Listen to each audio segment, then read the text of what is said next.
वही सब जो गुरु ये कहता है कि मैं ये करके दिखा दूंगा, वो कुछ नहीं कर सकता है। कुछ नहीं कर सकता। आप लगन से आपका भगवान बेड़ा पार करेंगे, वो गुरु सच्चा गुरु है। अच्छा देखो, भगवान राम जी आए कहें, वो कभी नहीं कहें कि मैं ईश्वर हूँ, परमात्मा हूँ। हाँ, वही कहते थे भैया। कौशल्या से कहा ना, कौशल्या एक बार कहने लग गई कि राम तू बहुत निठुर है, तू भगवान है ना, इसलिए तेरा पत्थर वज्र का है, तेरा हृदय वज्र का है। उन्होंने कहा माँ मैं कोई भगवान नहीं हूँ, मैं आपका पुत्र राम हूँ। टीना ही आ जाए तो एक टीना उधर लगा दें, एक टीना इधर लगा दें, एक टीना पीछे, और 4-5 तो टीना जो टीना खराब है ना उसके ऊपर टीना डाल दें। भाई बहुत ये देखो, ये सब खराबे तो हैं। तो इस तरह से महाराज जी की व्यवस्था हो जाती है। आप सभी भक्तों से अनुरोध है कि महाराज जी घोर जंगल में रहते 12 बरस हो गए। कितने बरस हो गए? हाँ 12 बरस। हाँ, तो इनको काफ़ी समय हो गया। तो इस तरह ये, अच्छा एक बहुत पुराने महात्मा थे, उनका नाम किशोरी शरण। उनकी ये कुटी है। वो मेरे समय जब मैं टाडी घाट में था 1994, उस समय ये वो भी बहुत त्यागी तपस्वी थी। यहाँ कई पेड़ उन्होंने लगाया है। तो कहने का हमारे अभिप्राय है कि गुरु मंत्र, जो भी गुरु मंत्र मिले, लेकिन कहने का मतलब कुछ गुरु महाराज जी ऐसे होते हैं वो अपने को ही भगवान मानने लगे और वो अपना ही मंत्र देते हैं। जो अपने को भगवान मानता है ना, अपने को ही सब, जो गुरु ये कहता है कि मैं ये करके दिखा दूंगा, वो कुछ नहीं कर सकता है। कुछ नहीं कर सकता। आप लगन से आपका भगवान बेड़ा पार करेंगे, वो गुरु सच्चा गुरु है। अच्छा देखो, भगवान राम जी आए कहें, वो कभी नहीं कहें कि मैं ईश्वर हूँ, परमात्मा हूँ। हाँ, वही कहते थे भैया। कौशल्या से कहा ना, कौशल्या एक बार कहने लग गई कि राम तू बहुत निठुर है, तू भगवान है ना, इसलिए तेरा पत्थर वज्र का है, तेरा हृदय वज्र का है। उन्होंने कहा माँ मैं कोई भगवान नहीं हूँ, मैं आपका पुत्र राम हूँ। अगर आप जैसी माता और पिता का अगर मुझे आशीर्वाद प्राप्त हो जाए तो भगवान बन सकता हूँ।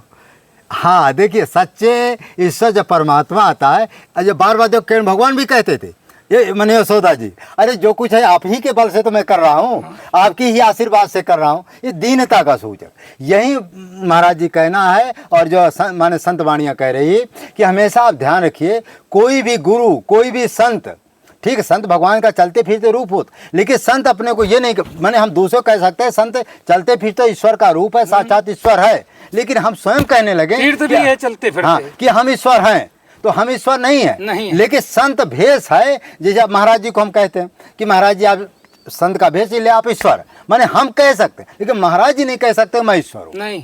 उसी तरह राम जी आए, किरण जी आए, राम जी किरण जी ईश्वर नहीं कहे। उनके जो वाल्मीकि जी जैसे थे, व्यास, उन्होंने कहा कि आप ईश्वर हैं। तो जब दूसरा व्यक्ति आपको ईश्वर स्वीकार कर लेता है तब ईश्वर कहलाएंगे। तो जो बड़े बड़े कथावाचक हैं वो क्या करते हैं महाराज जी, अपने को ही कहने लगते हैं मैं ईश्वर हूँ, मैं ही परमात्मा हूँ, मेरा ही पूजन करो, मेरा ही सेवा करो। महाराज अपना गुरु मंत्र भी देने लगते हैं। आप महाराज खूब इतने घूम रहे का नाम, आप देखो एको ब्रह्म द्वितीय रास्ते, तो ब्रह्म तो एक है ना जी। पर कहा कि ईश्वर और जीव, ये ईश्वर और जीव तब दो हुए ना। एक विद्योत्मा नाम की का नाम आपने सुना होगा कि एक विद्योत्मा थी, और कालिदास के साथ में शादी हुआ उनका। कालिदास एक बहुत बड़ा मूर्ख था उस समय। मूर्ख था। तो कालिदास राजा की लड़की थी विद्योत्मा, उसके 5 प्रश्न थे और उन्होंने कहा हमारे जो 5 प्रश्नों को हल करेगा मैं उसी के साथ शादी कर लूंगा। तो विद्योत्मा ने कहा, पहले विद्योत्मा ने कहा ऐसे करके कहा कि ईश्वर एक है। हाँ, दूसरा नहीं, एक ईश्वर एक ही है। और वो कालिदास बोला कि उसने सोचा कि कह रही मैं तेरी एक आंख फोड़ूंगी। तो कालिदास ने कहा कि तू मेरी एक फोड़ेगी मैं तेरी दोनों फोड़ूंगा। उसने 2 उंगली उठाई। तो जो विद्वान वहाँ बैठे हुए थे, विद्वानों ने उसका तर्क निकाला। उन्होंने कहा आपने कहा कि ईश्वर एक है और ये कह रहा है कि ईश्वर और जीव दोनों मिलकर के 2 है। ये विद्वानों ने अपना अर्थ निकाला। फिर उसके बाद उसने कहा ये पंजा उठाया। तो जब पंजा उठाया तो उसने कहा कि तू मेरे को रापड़ अगर मारेगी ना तो मैं तेरे को घूसा कर मारूंगा। तो उन्होंने कहा, पूछा उसने कहा ये क्या कह रहा है? उन्होंने कहा ये कह रहा है कि 5 जब एक हो जाएंगे, जब 5 मिलकर के एक हो जाएगा ना, तो फिर 5 जब मिल जाएंगे तो एक हो जाएगा। तो उन्होंने कहा ये कह रहा कि 5 जब मिल जाएंगे तब एक हो जाएगा। तो ये विद्वानों ने अर्थ निकाला। शादी हो गई। तो महल में आई तो वहाँ महल के किनारे से ऊँट निकले। तो वहाँ चित्र ऊपर बैठी हुई थी चित्रसारी पे, वहीं कालिदास बैठा, विद्योत्मा नाम की वो राजकुमारी भी बैठी। हाँ। तो वहाँ से ऊँट निकले, इनको ऊँट कहना नहीं आता था कालिदास जी को। अच्छा जी। तो ये ऊँ करे। हाँ। दोतमा ने कहा कि अरे ये तो बहुत बड़ा मूर्ख मिल गया मेरे को। सही है। तो क्या हुआ कि कोई कहता है कि लात मार दिया, कोई कहता है ढकेल दिया, यानी अब ये तो विद्वानों का मत है। तो क्या हुआ कि वो चित्रसारी से नीचे का आया तो भगवान शिव का शिवलिंग था वहाँ। अच्छा अच्छा। शिवलिंग पे गिरा तो इसकी जीभ कट गई, कालिदास की। अरे वो जीभ चढ़ गई शंकर जी की पिंडी के ऊपर। अच्छा। भगवान शंकर प्रसन्न हो गए। हाँ। उन्होंने कहा कि एवमस्तु। हाँ। उन्होंने कहा कि जा, तेरे को मूर्ख के बदौलत तेरे को वहां से फेंका गया, तेरे जैसा कोई विद्वान नहीं होगा। अच्छा अच्छा। ये भगवान शंकर ने उनको का नाम वरदान दिया कालिदास को। हाँ, तो आज कालिदास ने कितने ग्रंथ काली उसमें इंटर में भी है इसका। हाँ, कालिदास का ग्रंथ है। तो महाराज जी ने बहुत अच्छा बात। महाराज जब प्रश्न ये आता है कि कुछ लोग कहते हैं राम नाम की महिमा, कुछ लोग राम है, राधा है, जानकी जी हैं, कई मंत्र जैसे नहीं, तमाम जो है गुरु लोग अलग अलग मंत्र देते हैं उन। अच्छा, जो गुरु नहीं बनाए उसके भी मन में भ्रम है। हाँ। कि राम जपूं, कि किरण जपूं, कि राधा जपूं, कि हनुमान जी जपूं, शंकर जी, इतने भ्रमित हैं लोग। अब इनको ये समझ में नहीं आता। मैंने इसका आप कुछ ऐसा बताइए। भगवान ने देखो कहा गीता में कि आपन होय न सोय। क्या लिखा है? जे जे रूप दिखावही आपन होय न सोय। भगवान जैसे का नाम आप देखते हैं कि हम लीला में तनक देर में रावण बन के आ गया, फिर थोड़ी देर में सीता का पाठ करने लग गया, और फिर उसके बाद का नाम जोकर का पाठ करने लग गया। मगर वो जोकर और सीता और का नाम शंकर तो है नहीं। इसी तरीके से भगवान कहते हैं कि भगवान जिस रूप में जो भी जिसका स्मरण करता, भगवान कहते हैं मैं देवी का जो भजन करता मैं देवी बन के दर्शन दे देता हूँ, और मेरा भजन करता है तो मैं स्वयं उसको परम धाम ले जाता हूँ, और जिसकी पूजा करता है मैं वही बन करके उसके दर्शन देता हूँ। मगर जो मेरा भजन करता है मेरे को, वो मेरे परम धाम को जाता है। देवी को पूजने वाला देवी को प्राप्त होता है, और पितरों को पूजने वाला पितरों को प्राप्त होता है, भूतों को पूजने वाला भूतों को प्राप्त होता है। और जो मेरा भजन करता है, मेरा स्मरण करता है, कहा भगवान ने कि जो मोह भजे भजो में ताही।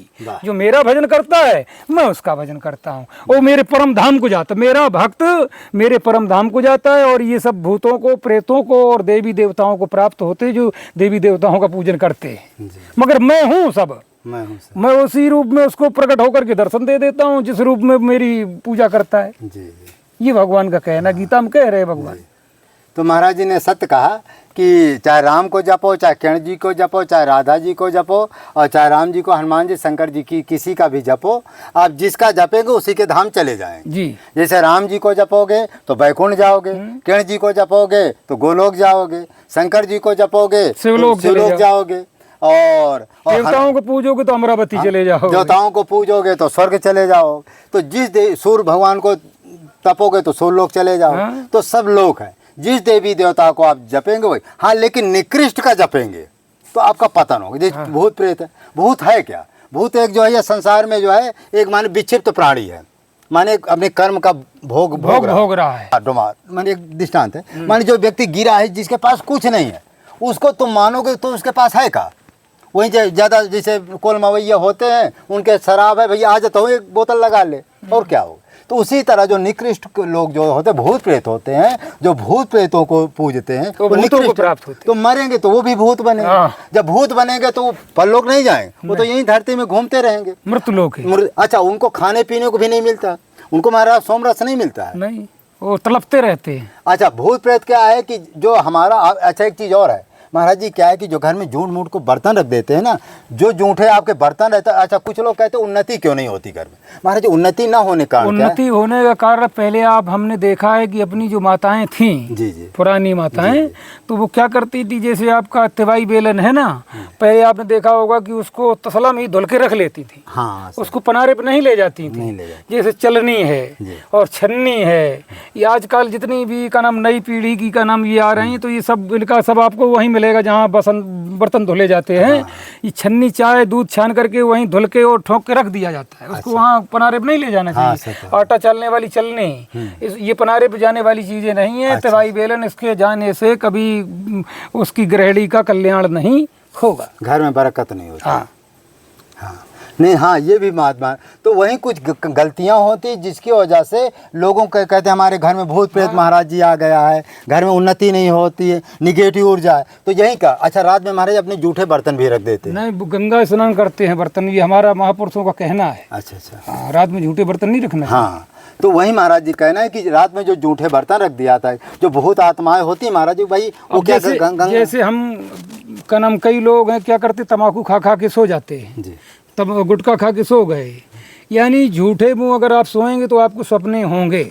अच्छा, गलत सपना। हाँ, अगर आपका नाम कुल्ला मुखारी करके लेटेंगे और भगवान का चिंतन करके लेटेंगे तो आपको गलत सपने नहीं होंगे जी जी, इसमें कोई दो राय हाँ, ये भी आपकी बात सत्य है। हाँ, जूठे मुँह यदि आप सो जाते हैं, जैसे लोग गुटखा खा लिए, तम्बाकू खा लिए, कुछ भी पा लिया, हाँ, तो यदि अशुद्ध अवस्था में आप लेटेंगे तो अशुद्ध माने भूत प्रेत का गलत माने सपना होगा। जैसे देखो ना, वो आपकी देवहूति नहीं थी, और देवहूति और वो दो एक से दैत्य और देवता पैदा हुए ना। अच्छा अच्छा। तो वो अशुद्धता के कारण वो अंदर घुस गया, तो उसके 49 टुकड़े कर दिए थे ना पुत्र के। अच्छा, गर्भ में घुस के। हाँ। तो अशुद्धता के कारण। अच्छा हाँ, हाँ, ये भी अब कुछ महाराज जी जैसे माने औरतें होती हैं, कहते हैं औरतों को भूत क्यों पकड़ते हैं? भाई अशुद्ध के कारण, अशुद्ध के कारण, अशुद्धता के कारण। अच्छा, अधिकतर औरतों को ही प्रेत ज्यादा पकड़ते हैं, देखे होंगे, जैसे कभी जिंद देखते हैं, कभी ब्रह्मराक्षा देखते, अधिकतर औरतों को ही पकड़ते हैं। औरतों को इसलिए पकड़ते हैं महाराज जी, वो विशेषकर समझती तो है नहीं है, उस समय शुद्ध अशुद्ध अवस्था में वो सो जाती हैं, तो उसी समय अच्छा शुद्ध अवस्था अशुद्ध अवस्था में सो भी जाती हैं कि क्या क्या करना क्या नहीं करना उनको ये भी अब ज्ञान नहीं है।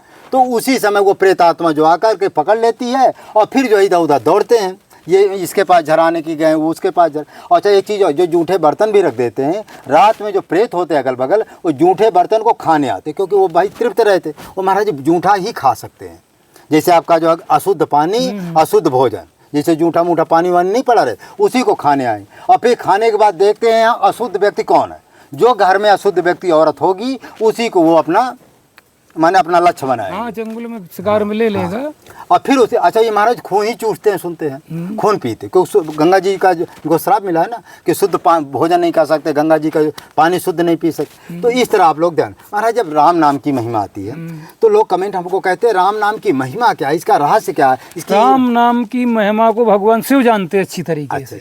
लिखा भी बाबा गोस्वामी जी ने, राम साध पुन पुन राम राम दिन राती और सादर जपहु अरंगा राती। भगवान शंकर इसमें का नाम राम नाम रमण करते हैं, और राम नाम के प्रभाव को हम लोग तो ये अपन तो यहाँ के संसार के लोग हैं ना, भगवान शंकर जो राम नाम के प्रभाव को जानते हैं, वही का नाम कौशल्य उन्होंने कहा ना, सो आपकी मनु शत्रुपा ने उन्होंने कहा कि देखो ना तो मेरे हाथ हैं ना मेरे पैर हैं, मैं चल भी नहीं सकता, बोल नहीं सकता हूँ, बताओ आप कहते हो कि प्रकट हो जाओ। तो उन्होंने कहा जो स्वरूप शिव मन शिव बस मन माही और यही कारण मुन यतन कराही। कहा कि उसी स्वरूप में आ जाइए जो भगवान शंकर जैसे में रमण करते। मनु शत्रुपा ने कहा, तो भगवान ने कहा कि मेरा तो शंकर तो राम रूप में रमण करता है, और राम नाम गोता लगाता है। तो कहा ठीक कोई बात नहीं, वही हूँ अवध भुआल। कहा कि अभी तो नहीं, आप अभी अमरावती जाइए, वहाँ बास करिए, और कुछ समय हो तहाँ कौशल्या दशरथ रूपा अवधपुरी प्रगटे। हाँ, तो महाराज जी जो ये राम नाम की महिमा है, तो राम नाम को गृहस्थ को कितना जपना चाहिए, कैसे जपना चाहिए? राम नाम देखो हाथ पैर धुल के, अच्छा, और का नाम शुद्धता, या तो आपका ऊन का कम्बल हो, अच्छा, उसको बिछा करके। अब जैसे का नाम कुछ लोगों को यही पता नहीं है कि हमको किस दिशा में बैठना है। हाँ, ये भी बात सत्य है। अब जैसे सुबह की ओर संध्या अपन को करना है तो पूर्व दिशा की ओर भगवान भास्कर की तरफ बैठेंगे। सत्य बात है। और अगर शाम को अपन को संध्या करना है तो पश्चिम दिशा में बैठेंगे। और रात्रि में भजन करना है तो उत्तर दिशा में बैठेंगे। दिशाओं का भी ज्ञान होना चाहिए ना। फल तो मिलेगा मगर पूर्ण नहीं मिलता है, इसीलिए पूर्ण फल नहीं मिल पाता, उनको ज्ञान नहीं है। अब रात्रि में जैसे 8 बजे के बाद भजन करेंगे तो उत्तर दिशा में बैठना पड़ेगा, और शाम को 8 बजे तक करेंगे तो पश्चिम में बैठ जाएंगे। और सुबह का नाम किसी भी 3 बजे से लेकर कभी बैठेंगे तो पूर्व दिशा में बैठेंगे। 6 घंटा का या 8 घंटा कुछ ऐसा नियम है। हमारे दादा गुरुजी भी कहें कि आप लोग जो है सुबह 3 बजे से 2 बजे 3 बजे से लेकर के 9 बजे तक, कितने बजे तक है, भगवान भास्कर ऊपर आ जाते हैं, सूर्य भगवान तक जो है आपको माने पूर्व दिशा में बैठना है। फिर 9 बजे के बाद 10 बजे के बाद जो है आपको उत्तर जाना है ना, पश्चिम। अच्छा पश्चिम, रात्रि में उत्तर दिशा। हाँ, फिर इसके बाद जहाँ 12 बजे के बाद जो है आपको जो पश्चिम करना है और रात में जो है ये उत्तर दिशा है। इस तरह इसके नियम है। लेकिन हाँ, ये भी अपना नियम है, लेकिन विशेष का 2 रूप विशेष है। एक आपका जो है पूरब और पश्चिम। हाँ भाई, ये शाम सुबह, हाँ शाम सुबह व्यक्ति करता है। तो ये जो महाराज जी ने बताया यही इसका नियम है। अच्छा महाराज जी, कभी कभी कमेंट एक और आता है कि राम नाम को हम कितना जपें? वो तो उसके ऊपर आधारित है, जितना उसके पास समय होगा ना। जैसे का नाम, वैसे तो हमारे महात्मा लोगों ने कहा है कि 21,600 मंत्रों का जाप होना चाहिए। जितनी श्वास है 24 घंटे। हाँ, 21,600 श्वासें निकलती हैं ना। तो जितनी श्वास, जितना पर खर्च कर रहे हैं उसकी पूर्ति करते रहे ना, तो ये जीवन हो सकता है आगे बढ़ता ही रहेगा और कम नहीं होगा। कम नहीं होगा। तो महाराज जी ने कहा, देखिए हमारे संत जी इसी रास्ते से चले आ रहे हैं।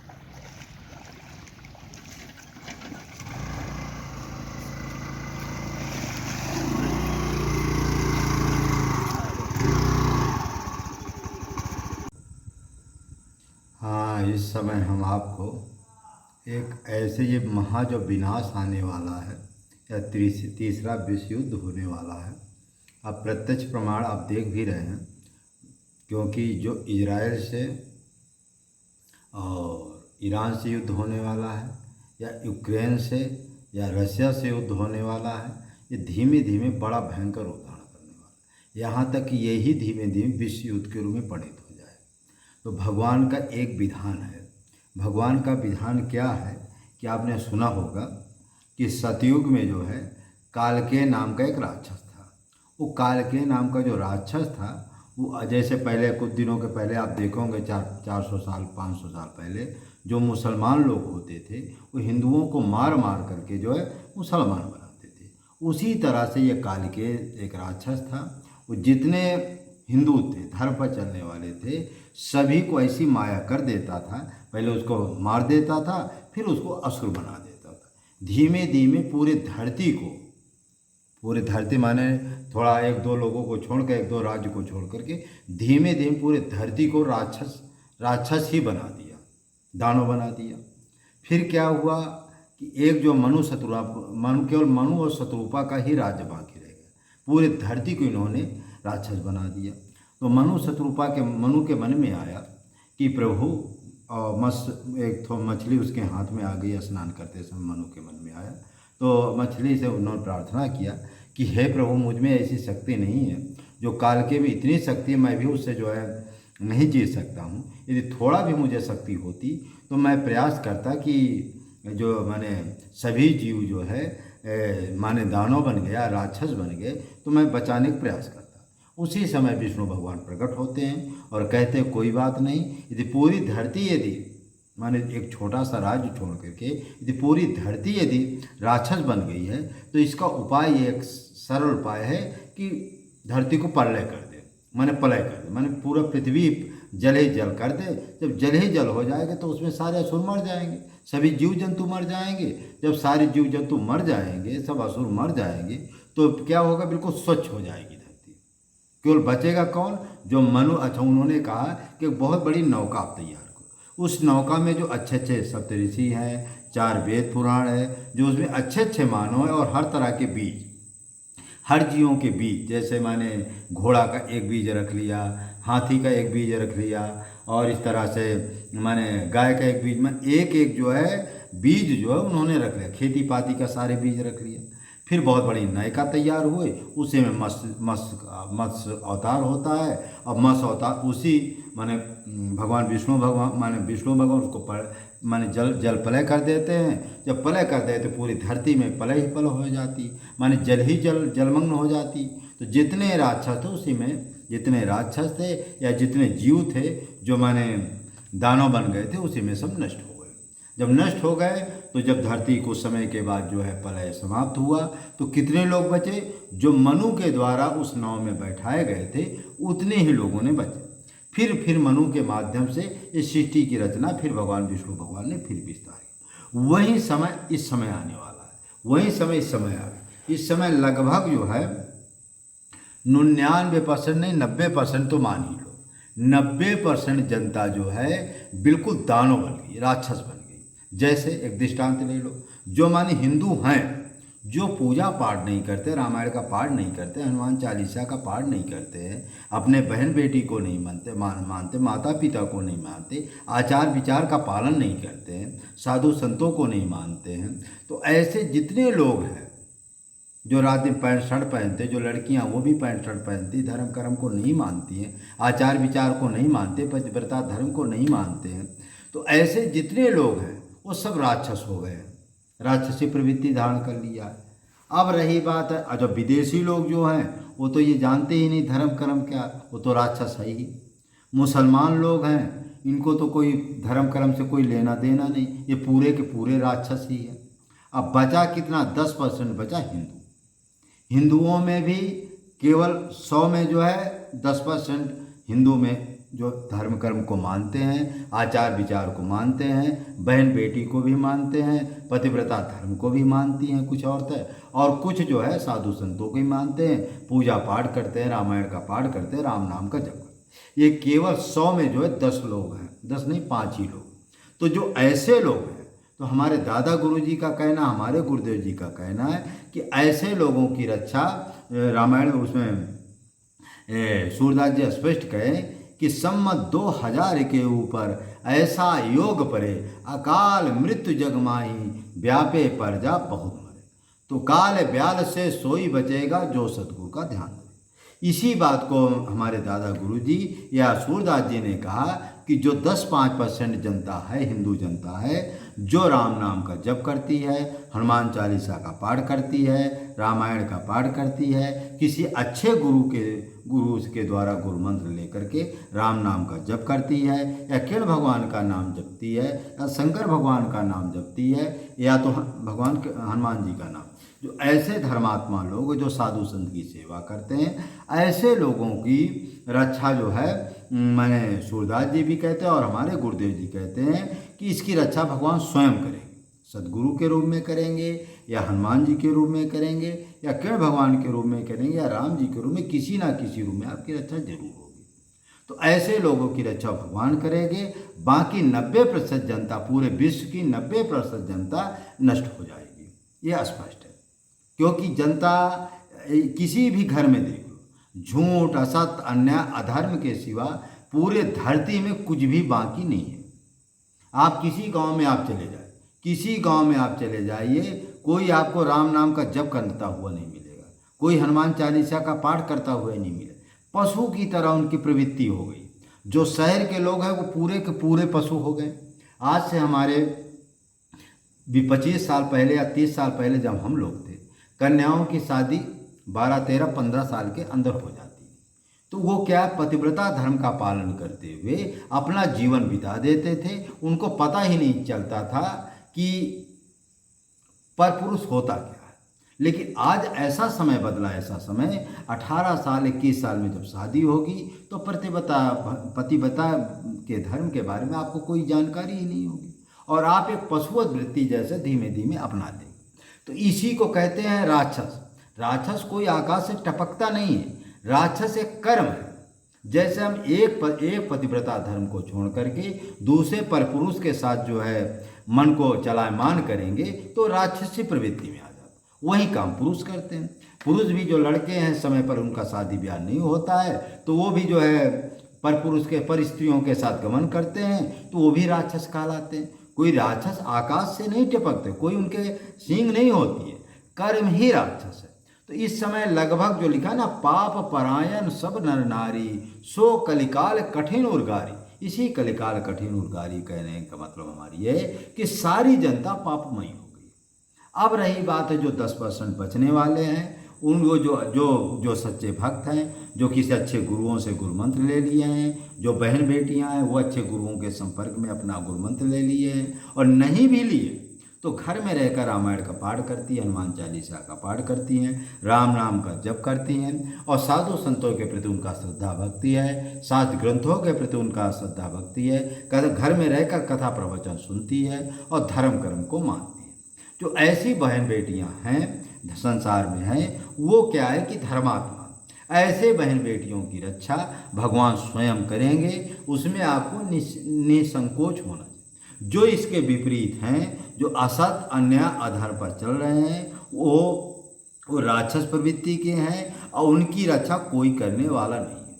ये हमारे दादा गुरु परमहंस श्री गंगा रामदास जी ने कहा कि जो भगवान के सहारे रहेगा, जो सदगुरु के सहारे रहेगा, जो हनुमान जी के सहारे रहेगा, जो कीली के सहारे रहता है गेहूँ, वो नहीं पीसा जाता है, बाकी सब पी जाता। कीली का मतलब ईश्वर। जो ईश्वर के सहारे रहेगा वो इस काल में उसकी रक्षा भगवान स्वयं करेंगे। ईश्वर माने कीली का सहारे का मतलब है भगवान का भजन करना। जो भगवान के भजन करेगा उसकी रक्षा भगवान स्वयं करेंगे, बाकी सभी पीछे जाएंगे। तो उसी तरह काल के समय जैसे सभी को जो है कलयुग ने, इस समय तो कलयुग ने सभी को दानव बना रहा है, उस समय काल के ने दानव बनाया। बस इतना अंतर है कि उस समय काल के नाम के एक राक्षस था, बहुत उपद्रवी था, उसने पूरे धरती को जो है राक्षस बना दिया था। केवल मनु शत्रुपा को छोड़, मनु के राज को छोड़कर पूरे धरती को, पूरे जीव को उन्होंने राक्षस बना दिया। इसलिए जो हमको जल प्रलय, इसीलिए मत्स्य अवतार हुआ, इसीलिए विष्णु भगवान मत्स्य अवतार के रूप में प्रलय माने जल प्रलय। और आज प्रलय नहीं होना है। प्रलय होने का मतलब ये है कि जो तीसरा विश्व युद्ध होगा, उस तीसरे विश्व युद्ध में 90% जनसंख्या को नष्ट हो जाना, पूरे विश्व। उसमें लिखा है कि पूरब पश्चिम उत्तर दक्षिण 34 काल फिरे। कहते हैं कि पूरब दक्षिण मन उत्तर दक्षिण पूरब, चारों तरफ मृत्यु का ही तांडव आपको दिखाई देगा और इसके सिवा कुछ नहीं। और फिर लिखा है कि सहस्त्र वर्ष लग सतयुग व्यापे सुख की दशा फिरे। और 1000 वर्ष तक, ये जब महाविनाश नष्ट, दुनिया नष्ट हो जाएगी, 10% जनता बचेगी, फिर 1000 वर्ष तक सतयुग जैसा वातावरण हो जाएगा। माने कलयुग ही रहेगा लेकिन सतयुग जैसा वातावरण। जैसे आज से 50 साल पहले कितना धर्मात्मा थे, कोई जानता ही नहीं थे पाप क्या है, कोई अधर्म करना ही नहीं जानता था। ऐसे 50 साल पहले। तो आज से जो 50 साल 100 साल पहले धर्मात्मा लोग रहते थे, उसी तरह से पूरे धरती में जो है सतयुग जैसा वातावरण हो जाएगा। क्योंकि एक गांव में केवल 10 लोग बचेंगे। जब 10 लोग बचेंगे तो किसकी चोरी करेंगे, किसकी चमारी करेंगे, अपने आप धर्म कर्म आ जाएगा। तो वहीं, अच्छा इसको बात को आज से 300 साल पहले golden light of new era में न्यू जर्सी अमेरिका की लिखती है कि हर व्यक्ति, हर देश के लोग, हर देश के जो राजा है, हर देश का प्रधानमंत्री मुख्यमंत्री है, अपने देश को विनाश करने के लिए स्वयं परमाणु बम बना रहा है। वो जो हर देश का जो है राजा या प्रधानमंत्री या राष्ट्रपति अपने देश को मारने के लिए परमाणु बम बना रहा है। ये मत सोचो कोई राजा, कोई जो प्रधानमंत्री हमारी रक्षा नहीं करेगा। वो हर देश अपने देश को मारने के लिए परमाणु बम बना रहा है। जैसे चीन हमारे ऊपर मारेगा तो हम चीन पर मारेंगे। यदि चीन के पास परमाणु बम नहीं होगा, हमारे पास परमाणु बम नहीं होगा, तो वो भी देश सुरक्षित रहेगा, हम भी सुरक्षित रहेंगे। लेकिन जब राक्षस का काम ही यही है कि भाई जब दूसरा जो है अस्त्र शस्त्र बनाएगा तो धर्मात्मा भी बनाएगा। जब दूसरे देश बना रहे परमाणु बम तो हम भी बनाएंगे। तो उसमें ऐसा ही होता। तो वहीं का इसी बात को हमारे दादा गुरु परमहंस श्री राममंगल दास जी के कि मीलों पर चिराग दिखाई देगा, कोई खेती जोतने वाला नहीं मिलेगा, भारत अखंड हो जाएगा, पूरे विश्व को भारत एक गुरु के रूप में प्रतिष्ठित होगा। फिर जो है भारत जो है माने पूरी दुनिया को एक छत्रपति, एक छत्र के रूप में राज्य भी करेगा और पूरे देश को गुरु के रूप में ज्ञान मार्ग को उपदेश देगा। ऐसा भविष्य में होने वाला और ये बहुत शीघ्र होने वाला। और मैंने भी अपने समाधि योग मार्ग में मैंने भी स्पष्ट देख लिया किस तरह से विनाश होगा, किस तरह से जनता कितनी बचेगी और क्या करेगी, कैसे खाएगी, कैसे पिएगी, कैसे रहेगी, ये कैसे परमाणु बम से युद्ध होगा, कैसे मिसाइल से युद्ध होगा। मैंने समाधि के द्वारा पूरा स्पष्ट देख लिया। ये कई वीडियो में पिछली मैं डाल चुका हूँ। ठीक, तो इस तरह से विनाश होने वाला। फिर आपके अच्युतानंद जी की भविष्यवाणी है कि 2024 से लेकर 2032 के बीच में ये बहुत बड़ा भयंकर विश्व युद्ध होने वाला है। क्योंकि ये विश्व युद्ध के माध्यम से ही जनता को नष्ट होना। और विश्व युद्ध का मतलब है परमाणु बम, क्योंकि मिसाइल में इतनी ताकत नहीं है, मिसाइल में इतनी केवल ताकत है एक मकान को नष्ट कर सकती है। केवल परमाणु बम में ही इतनी ताकत है कि जिस देश में गिरा, जिस राज्य में गिरा, वो एक जो उसमें जहरीली गैस होती है, वो गैस जिधर जाएगी उधर जनता बिल्कुल मरती हुई चली जाएगी, बिल्कुल सोती हुई चली जाएगी। ऐसा वो परमाणु बम है। फिर जब जिस देश में, जिस राज्य में गिरेगा, उसमें मैंने स्पष्ट देखा, जैसे फलाने माने हमारे इलाहाबाद में प्रयागराज में गिरेगा, तो जब प्रयागराज में गिरेगा तो कुछ देर समय लगेगा, तो उतने में जनता भागेगी, लेकिन भागती जाएगी, मरती जाएगी। या उस देश को देख करके बगल वाला जो देश होगा, जैसे प्रतापगढ़ है या बांदा है, ये देश की जनता जब देखेगी, ये सभी जनता कहाँ भागेगी? जंगल में, कंदराओं में, पहाड़ों में भागेगी। तो जितने लोग पहाड़ कंदराओं में चले जाएंगे वो तो बच जाएंगे। और जो शहर, भाई शहर की जनता के आसपास ना कोई पहाड़ है, ना कोई वो गुफा है, ना कोई कंदरा है, ना कोई जंगल है, वो जाएंगे तो जाएंगे कहाँ? इसलिए अधिकतर लोग जो है, जो माने सिटियों में रहते हैं, वो लोग ज़्यादा मरेंगे। और अधिकतर जो सिटी के लोग हैं वही राक्षस है, क्योंकि उनकी वृत्ति, उनके कर्म इतने गंदे हो गए हैं, गंदे, ना वो बेटी को मानते हैं, ना बहन को मानते, कुछ मानते ही नहीं। आजकल तो 25 साल, 30 साल, 35 साल की लड़कियां हो रही हैं, कोई शादी ब्याह करना भी नहीं चाहते, बाप महतारी करना भी नहीं चाहते, क्योंकि उनके पास जो पैसा है तो पैसा पढ़ाई लिखाई में लगा दे, उनके पास शादी का पैसा ही नहीं। जब और आज से 25 साल पैसा ऐसा नहीं था, न लड़कियों को पढ़ाई लिखाई की न जरूरत पड़ती थी, थोड़े पैसे में शादी ब्याह हो जाते, तो अपना पतिव्रता धर्म का काम, ये किसी का दोष नहीं है। तो उस समय कालके नाम का राक्षस ने जो है माने राक्षस को पैदा किया, माने राक्षस ही राक्षस पैदा कर दिए। इस समय जो कलयुग में भगवान है, कलयुग है, उन्होंने जो है पूरे भारत में, पूरी दुनिया में राक्षस ही राक्षस पैदा हो गए। राक्षस का मतलब होता है कि जो समय के विपरीत, जो शास्त्र के विपरीत कर्म करे, उसका मतलब है राक्षस। जैसे कि शास्त्र में स्पष्ट लिखा कि 15 और 16 साल में लड़की की शादी हो जाना चाहिए, लेकिन 15 और 16 साल में लड़की की शादी नहीं करते हैं, तो कौन अपराधी? माता पिता राक्षस हुए, क्योंकि समय पर शादी नहीं की। तो ये राक्षस कहीं आकाश से नहीं आते।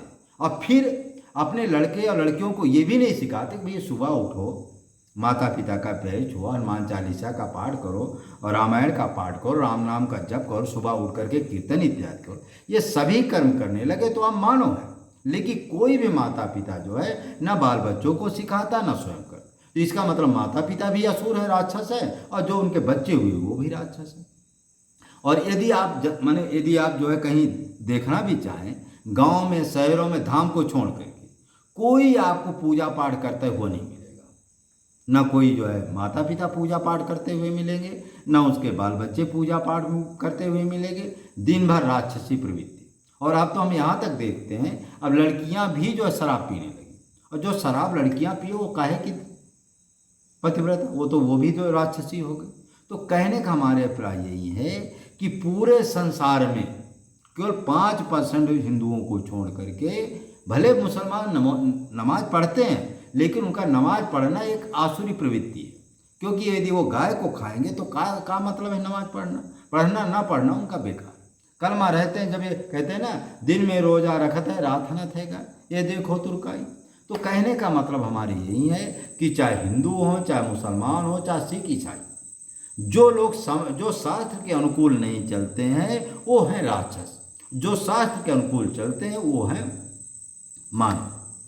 तो एक तो कहने का हमारे, अच्छा कुछ कानून भी बदल गया, कुछ कानून का जो है, अच्छा कानून का भी प्रभाव है। समय पर कोई कार्य जब नहीं करोगे तो दानवता बढ़ेगी। आज जो है तमाम बहन बेटियों को रोज़ जो है बलात्कार हो रहे हैं, जो रोज़ जो है छीना होता, अपहरण होता, ये सब क्यों होता? इसलिए कि समय पर उनका जो है कन्यादान, अच्छा लोग कन्यादान का फल भी नहीं मिलता, क्योंकि पहले का नियम शास्त्र में लिखा है 15 साल के अंदर जब लड़की की शादी ब्याह हो जाता तब कन्यादान का फल मिलता था, वो भी अब वो हो गए। तो कहने का मतलब है कि सब कुछ बदल गया। अच्छा उसमें किसी का दोष नहीं है, हम किसी का दोष भी नहीं देखते, क्योंकि यदि समय के पहले लड़की की शादी हो भी जाती है तो आजकल के जो पहले के देखो, आज से 25 साल 30 साल पहले लड़के हष्टपुष्ट होते थे और बलवान होते। यदि उनको 14 साल 15 साल में लड़के बिल्कुल जवान हो जाती थी तो समय पर उनकी शादी हो जाती, कोई बुरा नहीं। और आजकल क्या है कि आयु भी छोटी हो गया, शरीर कमज़ोर हो गया है। यदि 14-15 साल में यदि शादी कर भी देते हैं तो कमज़ोर ही बनी रहेगी, ना पढ़ लिख पाएंगी और ना आगे उनका जो प्रोग्रेस होगा। इसलिए कानून भी जो है वो अपने स्थान पर सही है, और जो माता पिता कर रहे हैं वो भी सही है, लड़कियां भी समय पर शादी नहीं कर रहे वो सब सही है। लेकिन कहने का मतलब है कि इससे क्या होता है, राक्षसी प्रवृत्ति उत्पन्न होती है, और जब राक्षसी प्रवृत्ति उत्पन्न हो रही है तो यह दानों का लक्षण है। तो कई कारणों से जो है घर घर जो कहते हैं ना, पहले के जो रावण माने हमारे गुरुदेव जी कहते हैं कि इस समय घर घर जो रावण बैठा हुआ, पहले एक रावण था इसलिए राम जी आकर के उसका नष्ट कर दिए। अब जब घर घर रावण है, रावण का मतलब होता है जो असत अन्याय अधर्म पर चले, जो शास्त्र के विपरीत कर्म। जैसे रामायण का पाठ एक चौपाई आप पढ़ नहीं सकते हैं, राम नाम का जप नहीं कर सकते, हनुमान चालीसा का पाठ नहीं कर सकते, माता पिता अपने बाल बच्चों को अच्छे सीख नहीं दे सकते, पूजा पाठ नहीं कर सकते, कोई सत्य बोल नहीं सकते, आचार विचार का पालन नहीं कर सकते। जो ऐसे लोग होते हैं वो क्या है, वो है रावण। रावण अब ये जो रावण था इसलिए भगवान ने आकर के मार दिया। जब हजारों रावण पैदा हो जाएंगे तो भगवान इतने रूप कहाँ तक विचारे धारण करेंगे। तो उसमें क्या आएगा, जैसे कालके के माध्यम से जल प्रलय आ जाता, उसी समय भाई उस समय जल प्रलय का समय था, क्योंकि उस समय परमाणु बम तो थे नहीं। तो भगवान ने इस समय क्या कर दिए, जल प्रलय की जरूरत नहीं है, इसे हर देश के पास परमाणु बम रूपी प्रलय आने वाला है। उस जो परमाणु बम रूपी जो प्रलय आएगी उसमें सारी जनता नष्ट हो जाएगी, केवल 10% जनता बचेगी, जो रामचरितमानस में मैंने जगह जगह आपने सुना होगा। तो जो माने 900 करोड़ जनता है पूरे माने विश्व में, 900 करोड़ जनता में केवल 900 करोड़ जनता है, 900 करोड़ जनता में केवल 66 करोड़ जनता बचेगी, जिसमें 33 करोड़ जनता भारत की बचेगी और 33 करोड़ जनता पूरे विश्व की बचेगी। इस तरह से जो है जो छोटे छोटे देश होंगे वो एक एक गांव के बराबर हो जाएंगे, सब भारत में वो विलय हो जाएगा। क्योंकि भारत में विश्व को माने, क्योंकि भारत के पास एक ज्ञान किसे कहते हैं, अध्यात्म ज्ञान। जैसे आज से पहले जो बड़े बड़े राजा महाराजा होते, जैसे दशरथ जी होते थे, वो क्या है कि सप्तर्षि माने जो उनके जो मंत्री होते वो सब बड़े बड़े जो योगी होते थे, तपस्वी होते, उनको मंत्री बनाते। और वो जो भाई वो जो शास्त्र ग्रंथ पढ़े हैं वो शास्त्र के अनुसार राजा को परामर्श देते। तो वास्तविक ज्ञान जो किस में है, शास्त्र में। किसी संविधान में ज्ञान नहीं है, वास्तविक ज्ञान किस में, शास्त्र में। जब शास्त्र के ज्ञान के अनुसार चलोगे तब जाएगी आपका कल्याण होगा। तो हर किसी भी देश में शास्त्र के ज्ञान के अनुसार कोई संविधान नहीं बना, जो बना है मनमानी ढंग से बना। और शास्त्र का ज्ञान कहता है कि भाई शास्त्र का ज्ञान होता है गीता, रामायण, प्रथम भगति संतन की सेवा, या मात पिता उठ के रघुनाथा, मात पिता गुरनावे माता। तो ये सब ज्ञान है।